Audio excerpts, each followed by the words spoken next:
ಓಂ ನಮೋ ಭಗವತೆ ವಾಸುದೇವಾಯ. ಸೂತ ಉವಾಚ ವೈಯಾಸಕೇರಿತಿ ವಚಸ್ತತ್ವನಿಶ್ಚಯಮಾತ್ಮನಃ ಉಪಧಾರ್ಯಮತಿಂ ಕೃಷ್ಣೇ ಔತ್ತರೆ ಯಃ ಸತೀಂ ವ್ಯಧಾತ್. ಆತ್ಮಜಾಯಾ ಸುತಾಗಾರಪಶುದ್ರವಿಣಬಂಧುಷು ರಾಜ್ಯೇ ಚಾವಿಕಲೆ ನಿತ್ಯಂ ವಿರೂಢಾಂ ಮಮತಾಂಜಹೌ. ಪಪ್ರಚ್ಛತೆ ಮಮೇವಾರ್ಥಂ ಯನ್ಮಾಂ ಪೃಚ್ಛಥ ಸತ್ತಮಾಃ. ಕೃಷ್ಣಾನುಭಾವಶ್ರವಣೇ ಶ್ರದ್ಧಾನೋ ಮಹಾಮನಾಃ. ಸಂಸ್ಥಾಂ ವಿಜ್ಞಾಯ ಸನ್ಯಸ್ಯ ಕರ್ಮತ್ರೈವರ್ಗಿಕಂಚಯತ್. ವಾಸುದೇವೇ ಭಗವತಿ ಆತ್ಮಭಾವಂ ದೃಢಂ ಗತಃ. ರಾಜೋವಾಚ ಸಮೀಚೀನಂ ವಚೋ ಬ್ರಹ್ಮನ್ ಸರ್ವಜ್ಞಸ್ಯ ತವಾನಘ. ತಮೋ ವಿಶೀರ್ಯತೆ ಮಹ್ಯಂ ಹರೇಃ ಕಥಯತಃ ಕಥಾಂ. ಭೂಯಜೇವ ವಿವಿತ್ಸಾಮಿ ಭಗವಾನಾತ್ಮಮಾಯಯಾ. ಯಥೇದಂ ಸೃಜತೆ ವಿಶ್ವಂ ದುರ್ವಿಭಾವ್ಯಮಧೀಶ್ವರೈಃ. ಯಥಾ ಗೋಪಾಯತಿ ವಿಭುರ್ಯಥಾ ಸಂಯಚ್ಛತೆ ಪುನಃ. ಯಾಂ ಯಾಂ ಶಕ್ತಿಮುಪಾಶ್ರಿತ್ಯ ಪುರುಶಕ್ತಿಃ ಪರಃ ಪುಮಾನ್. ಆತ್ಮಾನಂ ಕ್ರೀಡಯನ್ ಕ್ರೀಡನ್ ಕರೋತಿ ವಿಕರೋತಿ ಚ. ನೂನಂ ಭಗವತೋ ಬ್ರಹ್ಮನ್ ಹರೇರದ್ಭುತಕರ್ಮಣಃ. ದುರ್ವಿಭಾವ್ಯಮಿವಾ ಭಾತಿ ಕವಿಭಿಶ್ಚಾಪಿ ಚೇಷ್ಟಿತಂ. ಯಥಾ ಗುಣಾಂಸ್ತು ಪ್ರಕೃತೇರ್ಯುಗಪತ್ಕ್ರಮಶೋऽಪಿ ವಾ. ಬಿಭರ್ತಿ ಭೂರಿಶಸ್ತ್ವೇಕಃ ಕುರ್ವನ್ ಕರ್ಮಾಣಿ ಜನ್ಮಭಿಃ. ವಿಚಿಕಿತ್ಸಿತಮೇತನ್ಮೇ ಬ್ರವೀತು ಭಗವಾನ್ ಯಥಾ. ಶಾಬ್ದೇ ಬ್ರಹ್ಮಣಿ ನಿಷ್ಣಾತಃ ಪರಸ್ಮಿಂಶ್ಚ ಭವಾನ್ ಖಲು. ಸೂತ ಉವಾಚ ಇತ್ಯುಪಮಂತ್ರಿತೋ ರಾಜ್ಞಾ ಗುಣಾನುಕಥನೆ ಹರೇಃ. ಹೃಷೀಕೇಶಮನುಸ್ಮೃತ್ಯ ಪ್ರತಿವಕ್ತುಂ ಪ್ರಚಕ್ರಮೇ. ಶ್ರೀಶುಕ ಉವಾಚ ನಮಃ ಪರಸ್ಮೈ ಪುರುಷಾಯ ಭೂಯಸೆ ಸದುದ್ಭवस्थान ನಿರೋಧಲೀಲಯಾ. ಗೃಹೀತಶಕ್ತಿತ್ರಿತಯಾಯ ದೇಹಿನಾಮಂತರ್ಭವಾಯಾನುಪಲಕ್ಷ್ಯ ವರ್ತಮನೆ. ಭೂಯೋ ನಮಃ ಸದ್ವೃಜಿನಚ್ಛಿದೆ ಸತಾಮಸಂಭವಾಯ ಅಖಿಲಸತ್ವಮೂರ್ತಯೇ. ಪುಂಸಾಂ ಪುನಃ ಪಾರಮಹಂಸ್ಯಾಶ್ರಮೇ ವ್ಯವಸ್ಥಿತಾನಾಮನುಮೃಗ್ಯದಾಶುಷೇ. ನಮೋ ನಮಸ್ತೆ ಸ್ಪೃಶಭಾಯ ಸಾತ್ವತಾಂ ವಿದೂರಕಾಷ್ಠಾಯ ಮುಹುಃಕುಯೋಗಿನಾಂ.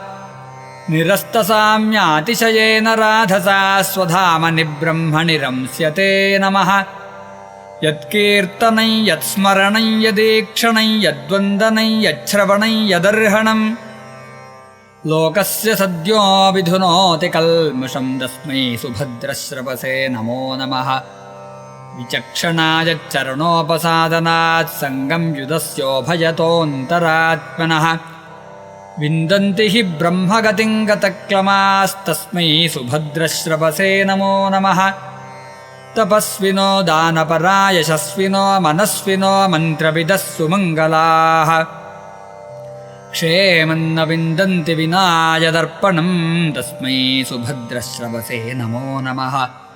ಕಿರಾತಹೂಣಾಂಧ್ರಪುಲಿಂದಪುಲ್ಕಸಾಭೀರಗಂಗಾಜವನಾಖಸಾದಯಃ. ಯೇನ್ನೇ ಚ ಪಾಪಾಯದುಪಾಶ್ರಯಾಃ ಶುಧ್ಯಂತಿ ತಸ್ಮೈ ಪ್ರಭವಿಷ್ಣವೇ ನಮಃ. ಸ ಏಷ ಆತ್ಮಾತ್ಮವತಾಮಧೀಶ್ವರಸ್ತ್ರಯೀಮಯೋ ಧರ್ಮಮಯಸ್ತಪೋಮಯಃ. ಗತವ್ಯಲೈಕೈರಜಶಂಕರಾದಿಭಿರ್ವಿತರ್ಕ್ಯಲಿಂಗೋ ಭಗವಾನ್ ಪ್ರಸೀದತಾಂ. ಶ್ರಿಯಃ ಪತಿರ್ಯಜ್ಞಪತಿಃ ಪ್ರಜಾಪತಿರ್ಧಿಯಾಂ ಪತಿರ್ಲೋಕಪತಿರ್ಧರಾಪತಿಃ. ಪತಿರ್ಗತಿಶ್ಚಾಂಧಕವೃಷ್ಣಿಸಾತ್ಪತಾಂ ಪ್ರಸೀದತಾಂ ಮೇ ಭಗವಾನ್ ಸತಾಂ ಪತಿಃ. ಯದಂಘ್ರ್ಯಭಿಧ್ಯಾನಸಮಾಧಿಧೌತಯಾ ಧಿಯಾನುಪಶ್ಯಂತಿ ಹಿ ತತ್ವಮಾತ್ಮನಃ. ವದಂತಿ ಚೈತತ್ಕವಯೋ ಯಥಾ ರುಚನ್ ಸಮೇ ಮುಕುಂದೋ ಭಗವಾನ್ ಪ್ರಸೀದತಾಂ. ಪ್ರಚೋದಿತಾಯೇನ ಪುರಾ ಸರಸ್ವತಿ ವಿತನ್ಮತಾಜಸ್ಯ ಸತೀಂ ಸ್ಮೃತಿಂ ಹೃದಿ. ಸ್ವಲಕ್ಷಣಾ ಪ್ರಾದುರಭೂತ್ ಕಿಲಾಸ್ಯ ತಸ್ಸಮೇ ಋಷೀಣಾಂ ಋಷಭ ಪ್ರಸೀದತಾಂ. ಭೂತೈರ್ಮಹದ್ಭಿರ್ಯ ಇಮಾಃ ಪುರೋ ವಿಭುರ್ನಿರ್ಮಾಯ ಶೇತೆ ಯದಮೋಷು ಪೂರುಷಃ. ಭುಂಕ್ತೆ ಗುಣಾನ್ ಷೋಡಶ ಷೋಡಶಾತ್ಮಕಃ ಸೋಲಂಕೃಷೇಷ್ಟ ಭಗವಾನ್ ವಚಾಂಸಿ ಮೇ. नमस्तस्मै भगवते वासुदेवाय वेधसे पपुर्ज्ञानमयं सौम्यायन्मुखाम्बुरुहासवम् एतदेवात्मभूराजन्नारदाय विपृच्छते वेदगर्भोऽभ्यधात् साक्षाद्यदाह हरिरात्मनः इति श्रीमद्भागवते महापुराणे पारमहंस्यां संहितायां द्वितीयस्कन्धे चतुर्थोऽध्यायः। सर्वत्र गोविन्दनामसङ्कीर्तनं गोविन्द गोविन्द।